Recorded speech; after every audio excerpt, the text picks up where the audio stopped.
अस्सलाम वालेकुम नाज़रीन, असीं तव्हांखे आगाह था कयूं त ही तव्हांखे अक्सर करे सचूं कहाणियूं ॿुधाईंदो आहियां। ऐं हीअ असांजी नेशनल हाईवे मोटरवे पाकिस्तान आहे ऐं ही क़ौमी शहर आहे। हिन रोड जी हालत ॾिसो त हीअ रोड सॼो टुटो पियो आहे। हिन रोड जी हालत ॾिसो तव्हां, ऐं रोड सां हालत कहिड़ी लॻी पई आहे तव्हां पाण ॾिसो। ऐं अचो त तव्हांखे ॾेखारियां त हिन नेशनल हाईवे ते केॾा नुक़सान था थियनि। तव्हांखे ॾेखारियां हली त हीअ मोटरवे पाकिस्तान जी गाॾी आहे। जेके ही गाॾी किरी आहे उनखे गाॾी खे खणाइनि पिया टेले खे, ऐं हीअ क्रेन आहे। अचो कोशिशि कयूं था, छो जो सहाफ़त हिकिड़ी अहिड़ी शइ आहे जो रुॻो ख़तरो ई ख़तरो, रुॻो दुश्मनी दुश्मनी आहे। सच ॻाल्हाइण ते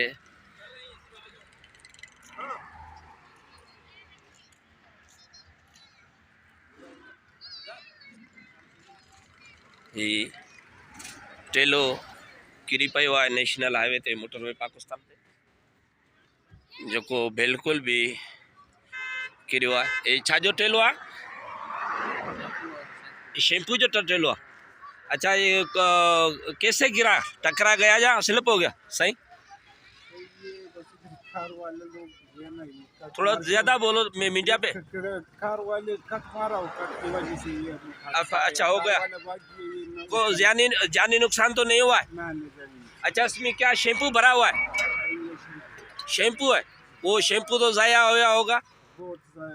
अच्छा, ये कहाँ आप कहाँ से आए हैं? नूरियाबाद से। और कहाँ जा रहे हैं? पेशावर जा रहे हैं। कराची से ये शैम्पू लेके पेशावर लेके जा रहे हैं।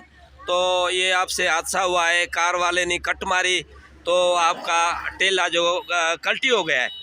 और कोई जानी नुकसान तो नहीं हुआ है? कोई जख्मी या कोई हुए जख्मी? कौन हुआ है? तो खुद आप ड्राइवर हैं? आप ड्राइवर हैं? अच्छा, तो आपको कहाँ चोटें लगी है? अच्छा, थोड़ी खराशी बराशी लगी है और गाड़ी कंट्रोल से निकल गई तो गाड़ी कल्टी हो गई, गिर गई। अच्छा, आधा घंटा हो गया है? अच्छा, सही सही सही। और कोई भी जानी नुकसान नहीं हुआ है? अच्छा, ये शैम्पू की टेला आप लेके जा रहे थे नूरियाबाद से पेशावर, तो ये मटियारी के करीबी ही ये हादसा हो गया। अस्सलाम वालेकुम नाज़रीन, ही तव्हांखे असां ॾेखारियूं पिया त ही जेको हादसो थियो आहे ही तव्हांखे ॾेखारियूं पिया त शैम्पू सां भरियल टेलर हो, जेको नेशनल हाईवे क़ौमी शाहरा मोटरवे ते कल्टी थी वियो। ऐं ही हिनखे सिधो पिया कनि ऐं हाणे हिनखे मशीनियूं अची वियूं आहिनि खणाइण जे लाइ।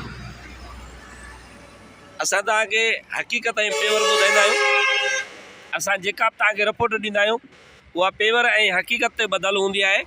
पर अफ़सोस आहे त सच लिखण खे दॿाइण जी कोशिशि कई वेंदी आहे, ऐं जेको सच असां लिखूं था त असांखे धमकियूं बि मिलनि थियूं ऐं काफ़ी जॻहियुनि ते असांखे जानी नुक़सान जो बि ख़तरो आहे।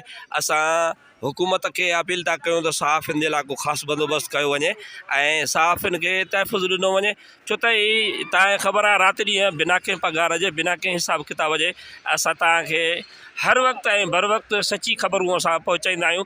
ऐं हीअ ॾिसो, ही नेशनल हाईवे मोटरवे पाकिस्तान आहे ऐं ही क़ौमी शहर आहे। हिते जेको ही टेलो किरियो आहे ऐं हिते ही रोड जेको आहे असांजो मोटरवे पाकिस्तान, इन जूं कहाणियूं तव्हांखे असां पहिरें बि ॿुधाए चुका आहियूं।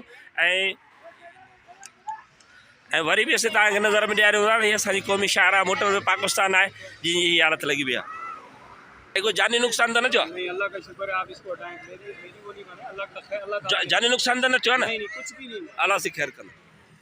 त ही तव्हांखे असां ॾेखारियूं पिया त ही मोटरवे वारनि जो रवैयो तव्हांखे ॾेखारियूं पिया त हू पाण खे लिकाइण लाइ ऐं ॻाल्हियुनि खे घुमाइण जी कोशिशि पिया कनि।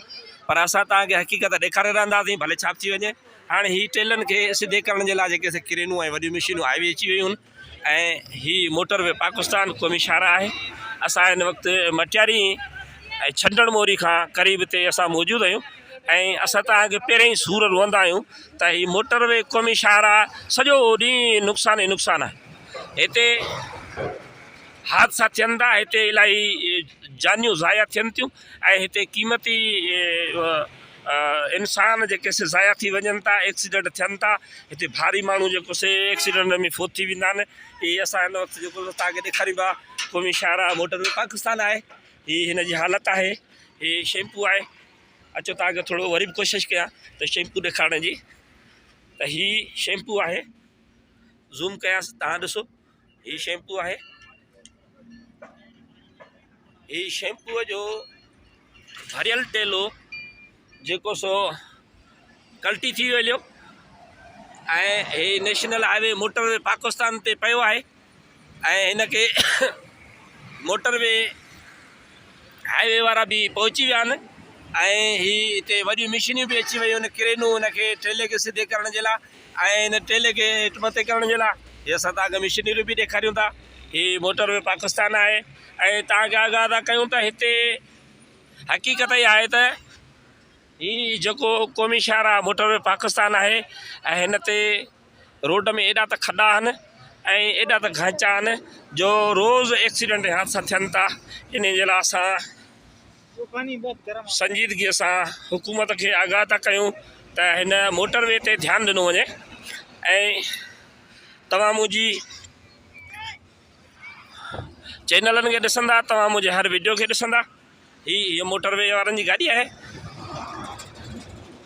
जेके ॻाल्हाइण खां बिल्कुलु तयारु कोन्हनि ऐं असां तव्हांखे आगाह था कयूं त आउं हर वक़्तु इहा ई ॻाल्हि कंदो आहियां त हीअ असांजो जेको क़ौमी शाहरा आहे मोटरवे पाकिस्तान आहे, हीअ इंतिहाई हैदराबाद खां वठी सकरंड ताईं काज़ी अहमद ताईं तमामु ख़राबु हालति में आहे।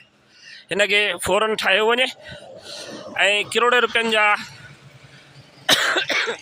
टैक्स वरिता था वञनि, टूल टैक्स वरिता था वञनि ऐं हिन रोड जी मरामत नथी थिए ऐं असां वरी बि सुप्रीम कोर्ट ऑफ पाकिस्तान ऐं चीफ आर्मी ऑफ पाकिस्तान ऐं निगरान हुकूमत पाकिस्तान खे रिक्वेस्ट ऐं अपील था कयूं त ख़ुदारा ही मोटरवे पाकिस्तान जी हालति आहे।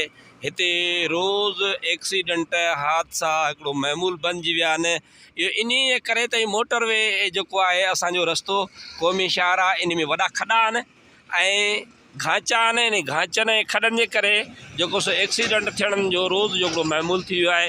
किथे न किथे माना ॾींहं में 5, 10, 15 एक्सीडेंट थियनि ई थियनि था। असां तव्हांखे ॾेखारियूं पिया त हीअ क़ौमी शाहरा मोटरवे पाकिस्तान आहे।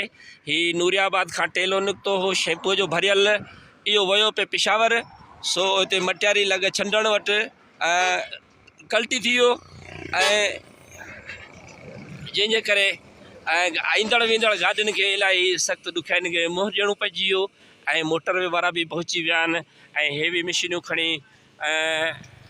कंपनियुनि जा मालिक बि अची विया आहिनि जेके टेले खे सिधे करण जी कोशिशि में आहिनि ऐं हिनखे खणी वञण जे लाइ ॻरियूं क्रेनूं आंदियूं वियूं आहिनि। त असां तव्हांखे आगाह था कयूं त ख़ुदारा हीअ जेको रोड आहे हिन जी मोटरवे पाकिस्तान क़ौमी शाहरा आहे। पंजाब में जेके रस्ता ठहिया पिया आहिनि से दुबई खां बि वधीक सुठा ठहियल आहिनि ऐं वाक़ई मदीनी जहिड़ी रियासत जहिड़ा रोड ठहियल आहिनि। पर अफ़सोस आहे त सिंध जे रोडनि जी अहिड़ी हालति ख़राबु आहे जो माण्हू उन ते ठलो मोटरसाइकिल ते बि हली नथो सघे, ठलो मोटरसाइकिल ते हली नथो सघे। हीअ हेवी रोड आहे, हीअ नेशनल आहे, क़ौमी शाहरा आहे, पूरे पाकिस्तान खे मिलाईंदड़ आहे। त असां वरी बि इहो हुकूमत खे आगाह था कयूं त हिन जी ते सिंध जे मोटरवे ते ख़ासि ध्यानु ॾिनो वञे। सिंध जे मोटरवे जी हालति इंतिहाई ख़राबु ऐं नाज़ुक आहे ऐं हिन ते फ़ौरन एक्शन खयो वञे ऐं सिंध जे मोटरवे रोड खे पंजाब वांगुरु सही हालति में आंदो वञे ऐं हिन जी सही मरामत कई वञे ऐं हिन रोड खे सही ठाहियो वञे त जीअं एक्सीडेंटनि खां कुझु फ़ाइदो थिए ऐं एक्सीडेंटनि खां कुझु बचा थी सघे। अस्सलामु अलैकुम। पंहिंजो ख़्यालु रखंदा। ऐं तव्हांजो ख़ादिम सईद मोहम्मद ख़ान बचो। सची कहाणियुनि सां गॾु हर वक़्तु हर नई वीडियो सां गॾु तव्हां सां गॾु हूंदो आहियां। ॿी रिक्वेस्ट आहे तव्हांखे त मुंहिंजी हर ईंदड़ नई वीडियो ॾिसण जे लाइ तव्हां मुंहिंजे यूट्यूब चैनल सिंध नगर खे सब्सक्राइब कयो ऐं लाइक कमेंट कयो ऐं मुंहिंजो कमु तव्हांखे कीअं थो लॻे पंहिंजे क़ीमती राय खां आगाह कंदा। वॾी महिरबानी। सदाईं मुर्कंदा मुस्कुराईंदा रहो। ख़ुशि हुजो, शाल आबाद हुजो। अस्सलामु अलैकुम।